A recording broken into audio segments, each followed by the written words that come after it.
Hello movie lovers, आपका स्वागत है हमारे इस यूट्यूब चैनल पे। तो आज मैं आपको पूरे वीक का मूवी न्यूज़ देने वाला हूँ, जिसमें कई मूवीज़ के अपडेट भी है, जैसे कि पायरेट्स ऑफ द कैरिबियन का 6 part, Wonder Woman 3, Chris Evans की और एक डिज्नी मूवी और कई सारे अपडेट है। और मैं हर वक्त ऐसे ही अपडेट लाता रहता हूँ। अगर आप मिस नहीं करना चाहते तो हमारे इस चैनल को सब्सक्राइब कर लीजिए।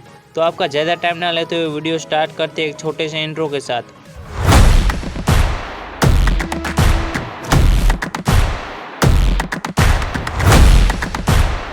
पहला अपडेट है जेम्स गन की तरफ से। जेम्स गन को एक बंदे ने ट्विटर पर ट्वीट किया था कि क्या हमको गार्डियन ऑफ द गैलेक्सी के वॉल्यूम 3 में डार्क ओक दिख सकता है।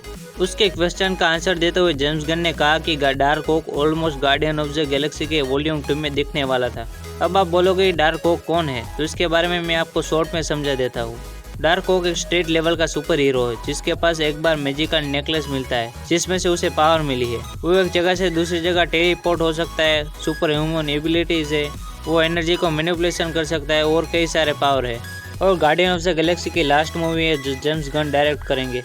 और दूसरा अपडेट है नेटफ्लिक्स की तरफ से। उन्होंने हाल ही में विल स्मिथ की मूवी ब्राइड 2 ऑफिशियली कैंसिल कर दी है। ब्राइड 2 मूवी ब्राइड 1 का सीक्वल होने वाली थी। ब्राइड मूवी ऑडियंस को बहुत पसंद आई थी। ऑडियंस की मांग की वजह से उन्होंने ब्राइड 2 के ऊपर काम करना चालू कर दिया था, लेकिन 2019 में विल स्मिथ के ऊपर उत्पीड़न और हमलों के आरोप की वजह से स्क्रीन राइटर ने विल स्मिथ को ब्राइड 2 में नहीं लेने का विचार किया। और तीसरा अपडेट है जोरासिक वर्ल्ड डोमिनियन से। जोरासिक वर्ल्ड डोमिनियन के डायरेक्टर कोलिन ट्रेवर ने हाल ही में एक फोटो शेयर किया था, जिसमें नॉर्थ अमेरिका डायनासोर साइट दिखाया गया है। इस मैप में बताया गया है कि जोरासिक वर्ल्ड फॉलन किंगडम के 4 साल के बाद किस किस जगह पे डायनासोर घायल हुए हैं। इस मैप में काफी सारे हिडन डिटेल्स है, लेकिन मैं इस वीडियो में इसे कवर नहीं कर पाऊंगा। लेकिन आपको इस मैप में डिटेल्स मिलती है तो मुझे कमेंट में बताना है, मैं उसको पिन कर दूंगा। फोर्थ अपडेट है थॉर लव एंड थंडर से। थोड़े दिन पहले थॉर लव एंड थंडर का टीजर रिलीज हुआ था। इसके बाद इस टीजर ने काफी हाइप पकड़ ली थी। इस टीजर को 24 घंटे के अंदर ही 200 मिलियन व्यूज मिल गए थे। हाल ही में क्रिस हेम्सवर्थ को पूछा गया था कि क्या Thor love and thunder Thor की आखिरी मूवी होने वाली है। इस बात को सुनकर क्रिस हेम्सवर्थ ने साफ साफ मना कर दिया कि वो एमसी को छोड़कर कहीं नहीं जा रहे।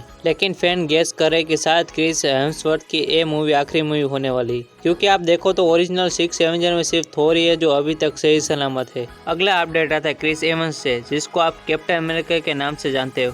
क्रिस एवंस ने और एक डिज्नी मूवी कर ली है, जिसका फाइनल ट्रेलर कल ही आया था, जिसका नाम है लाइट ईयर। हाँ, वही बज लाइट ईयर, जिसको आपने बचपन में टॉय स्टोरी में देखा था। लेकिन इस बार अपना बज लाइट ईयर एक टॉयज नहीं बना है, वो इस बार एक जिंदा एनिमेटेड इंसान बना है। अगर आपने इसका ट्रेलर नहीं देखा तो उसकी लिंक मैं डिस्क्रिप्शन में डाल दूंगा। ये अपडेट पूरा करने से पहले इसकी कास्ट बता देता हूँ। इस मूवी को डायरेक्ट करने वाले अंगुस मैकलेन और बज लाइटईयर के रोल में क्रिस एवंस और जर्क के रोल में जेम्स ब्रॉलिन। इस मूवी में हमें टाइका वाइटिटी भी देखने को मिलेगी। अगला अपडेट है डंजन्स एंड ड्रैगन मूवी से, जिसका ऑफिशियल टाइटल रिवील हो चुका है, Dungeons and Dragon Honour of Among Thieves. आप में से ज्यादातर लोगों ने इस मूवी को देखा होगा, लेकिन जिसने नहीं देखा उनके लिए बताना चाहूंगा कि इस मूवी का पहला पार्ट हमें 2001 में देखने को मिला था। इसके बाद इसके 2 और पार्ट आए, जिसको हमने 2005 एंड तीसरा पार्ट 2012 में देखने को मिला था। ये मूवी पिछले पार्ट का रिबूट होने वाला है। इस मूवी का सिर्फ इतना ही अपडेट आया है, लेकिन इसके बारे में और कोई अपडेट आता है तो मैं आपको बता दूंगा। अगला अपडेट है स्पाइडरमैन की एनिमेटेड मूवी से।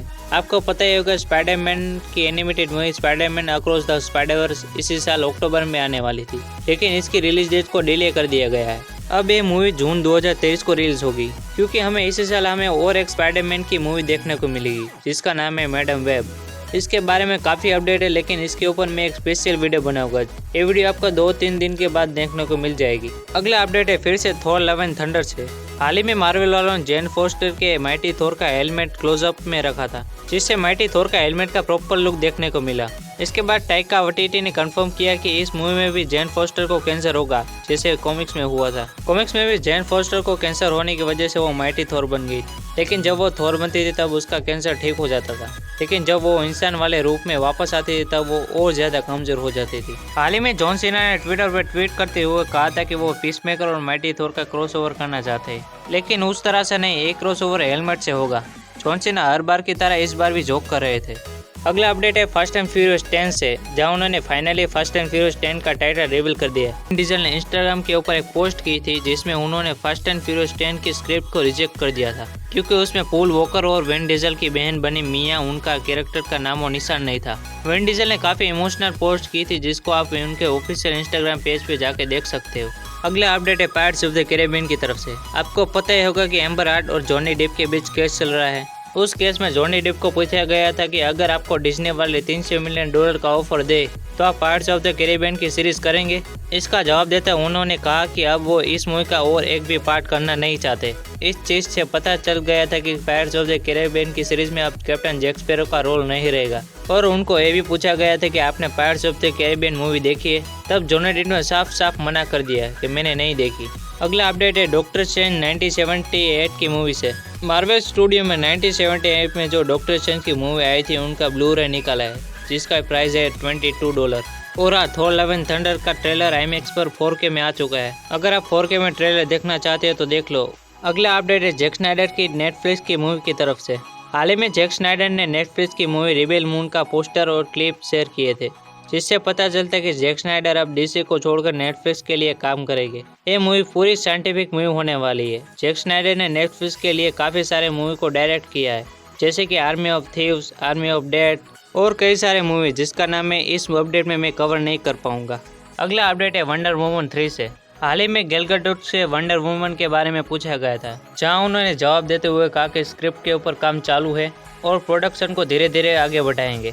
अगला अपडेट है वेनम 3 से, जहां सोनी पिक्चर्स इंटरनेशनल वालों ने कंफर्म कर दिया है कि वेनम 3 की स्क्रिप्ट के ऊपर काम स्टार्ट कर दिया है और ऑफिशियली वेनम 3 बन रही है। इसके साथ उन्होंने स्पाइडरमैन की animated movie Spiderman into the Spider-Verse को सीक्वल का भी टाइटल रिवील कर दिया है, जिसका टाइटल होने वाला है स्पाइडरमैन बियॉन्ड द स्पाइडरवर्स। अगर इसके बारे में और कोई अपडेट आता है तो आपको मैं बता दूंगा। अगला और लास्ट अपडेट है doctor strange multiverse of madness से। डॉक्टर स्ट्रेंज 2 को ऑफिशियली इजिप्ट में बैन कर दिया गया है LGBTQ के चलते, क्योंकि डॉक्टर स्ट्रेंज 2 में जो हमें अमेरिका चावेज दिखने वाली है वो एक लेस्बियन कैरेक्टर होने की वजह से इसको इजिप्ट में बैन कर दिया गया है। और बोनस न्यूज़ है जोरासिक वर्ल्ड डोमिनियन से। ये न्यूज़ जोरासिक वर्ल्ड के फैंस के लिए बहुत सैड होने वाली है, क्योंकि ये हाल ही में यूनिवर्स पिक्चर्स ने वालों ने अनाउंसमेंट किया था कि ये मूवी जोरासिक वर्ल्ड सीरीज की लास्ट मूवी होने वाली है। इसके बाद कोई जोरासिक वर्ल्ड की मूवी नहीं बनेगी। ये न्यूज़ मेरे लिए तो बहुत सैड थी। आपके लिए कैसी थी मुझे कमेंट में बताना और हमारे इस वीडियो को लाइक कर दीजिए और हमारे इस चैनल को सब्सक्राइब कर दीजिए।